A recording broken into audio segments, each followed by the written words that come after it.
शरणागति जैसा कोई सरल साधन नहीं। शरणागति का साधन ऐसे समझो जैसे एक छोटा बालक है, उसे ये पता नहीं कि ये मल है, और मल में खेला और लपेटा और फिर रो के मां की तरफ भाग पड़ा। तो मां ऐसा कहेगी क्या कि पहले इसे स्नान करवाओ, क्योंकि स्नान करवाने वाली वही है।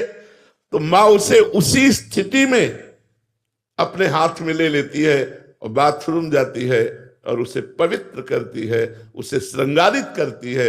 ऐसे ही हम मल लपेटे हुए बालक की भांति भगवान की शरण में चले जाएं, वो हमारे सारे मलों को धोकर अपने लायक बना देंगे। बहुत करुणा सिंधु भगवान है। जो नर होए चराचर द्रोही, आवे सभय शरण तक मोही।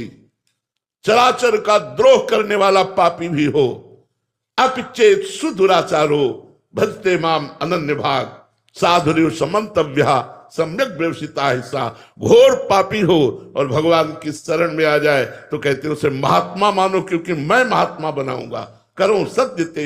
हमारा इतिहास साक्षी है इस बात के लिए कि कितने वैश्यागामी, कितने चोर, कितने हिंसक लोग हमारे भगवान की शरण में सत्संग के प्रभाव से आए और महात्मा बन गए, महर्षि बन गए, ब्रह्म ऋषि बन गए, जगत पूज्य बन गए। जहां निंदनीय आचरण थे वहां वंदनीय बना दिया। ये हमारे भगवान की शरणागति है। कोटि विप्र बदल आ गए जाहू, आए शरण तजो नहीं ताहू। करोड़ों ब्राह्मण का मारने का बद हो, ब्रह्म ऋषियों का बद हो, और वो मेरी शरण में आ जाए तो भी मैं उसे नहीं त्यागता। हमारे भगवान के लिए शरणागति बहुत सरल साधन है। हम जैसे हैं, कामी है, क्रोधी है, लोभी है, विषय नाथ, मैं आपका हूं।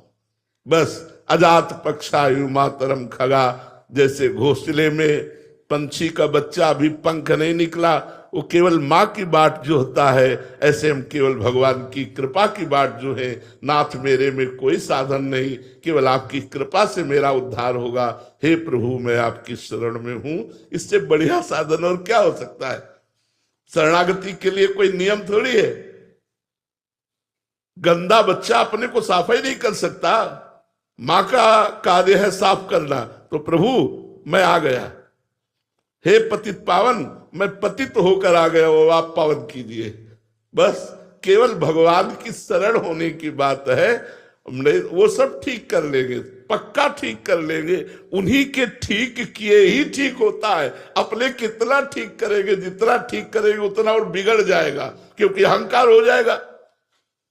ठीक तो भगवान से ही होते, तो हम भगवान की शरण में हो जाए।